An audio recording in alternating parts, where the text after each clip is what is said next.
Mais disons que c'est ce qui nous permet de choisir un métier plus tard à l'âge de 18 ans. On commence quand on est jeune, quand on est à l'école. Je me suis cherchée très tôt. D'abord en troisième, quand on nous demande ce qu'on veut faire. Je voulais être styliste, je trouvais ça génial. Au collège, je savais pas quoi faire. Je me suis rendu compte que je détestais. À la base, je savais ce que je voulais pas faire. Et après, je me suis retrouvée complètement perdue à me dire, finalement, je fais quoi ?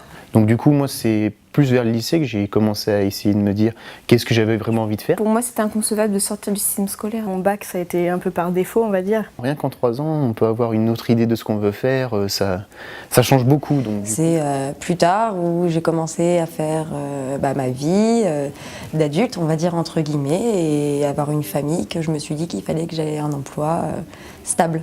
On commence avec quelque chose, on est jeune. On change au fur et à mesure qu'on se connaît. Je me suis dit pourquoi pas changer d'orientation à 35 ans, j'ai des enfants donc J'avais envie d'être bien dans mon emploi et de me faire plaisir. Des postes plus intéressants et voilà. Les parcours de vie qui fait que... J'ai été un peu plus d'1 an au chômage. J'ai quitté l'école à 16 ans parce que j'allais être papa. Je suis retournée à l'usine. Quand on passe par l'usine, on se dit qu'est-ce qu'on va faire quoi. Je peux pas dire que c'est facile, c'est de la réflexion en fait. C'est une réflexion beaucoup sur soi-même. C'est une remise en question tout le temps. Donc dans le cadre de mon emploi d'avenir, je dois aussi me former. La formation vous donne des atouts supplémentaires. Parce que plus vous avez de formation, plus vous pouvez changer de métier. Tout au long de la vie, on peut arriver à faire tout au long de la vie sa formation pour arriver à vraiment ce qu'on veut. C'est un chemin de vie, l'orientation. Ça varie tout le temps, donc on ne sait pas trop comment s'y prendre, avec qui en parler. On commence la formation déjà à l'école. Au lycée, il y a un endroit, c'est le BDI. Le conseiller d'orientation. Elles ont des sortes de gros tableaux avec toutes les orientations possibles. Après, mon orientation, c'est plutôt des recherches par moi-même. Parce que maintenant, on est un peu autonome au niveau des recherches. Sur Internet, il existe pas mal de sites. Le plus dur, c'est de faire un peu le tri, je pense. Je me suis débrouillée toute seule, j'ai cherché. C'est vraiment à l'opportunité, je pense. Au gré des rencontres. Au quotidien, tout le temps. Il faut écouter les bonnes rencontres en fait. Les mauvaises, il faut essayer de les laisser de côté. Au début, on ne sait pas trop vers qui se tourner, vers quelle structure. Il y a quand même pas mal d'organismes où on connaît depuis le départ. La mission locale. Au CIO, Le Pôle emploi. Les maisons de l'emploi, les maisons jeunes. Le fonds GESIF. L'AFPEC. Ça m'a permis de m'aiguiller. Pour m'éclaircir mon projet. On est plus sur un travail personnel, débroussailler le terrain.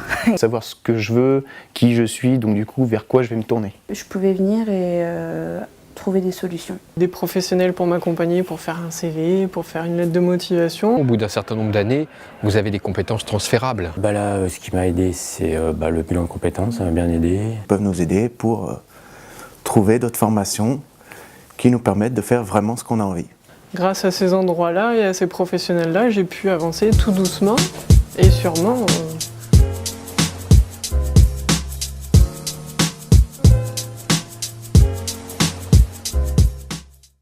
Faire plus de pages Facebook pour informer les jeunes. J'attendrai peut-être que de rencontrer des professionnels. Aller voir sur le terrain, pouvoir tester, pouvoir rencontrer des gens du métier. Il y a beaucoup de stages, mais souvent on nous refuse. Pourquoi pas visiter plusieurs types d'entreprises ? Ce serait mieux que ce soit le lycée lui-même qui propose des listes de stages. Dès qu'on veut une formation, il faut venir dans les grandes concentrations. On a très peu de services à la formation qui sont dans nos milieux ruraux. Il en manquerait peut-être d'autres, des structures justement par le biais des grosses structures, fabriquer des petites entités qui feraient que... Des structures pour pouvoir bien plus suivre les jeunes en fait. Rencontrer des gens, voir d'autres jeunes, partager. Des réunions où justement on y trouve des 20 ans, des 30 ans, des 40, des 50 ans, qu'on échange sur nos compétences. Aller vers les gens pour faire ressortir d'eux un certain nombre de compétences qui sont enfouies. Je cherche quelqu'un qui me pousse, qui m'aide, qu'il y ait un suivi, c'est-à-dire dynamique derrière, pour que les gens puissent s'orienter correctement et qu'ils fassent le travail qui leur plaise. Savoir qu'il y a quelqu'un sur qui on peut compter, que même dans des situations un peu complexes de la vie personnelle, le conseiller est là. Pour nous aider, pour nous soutenir. Puis qu'on pousse, qu'on encourage, de ne pas perdre espoir surtout.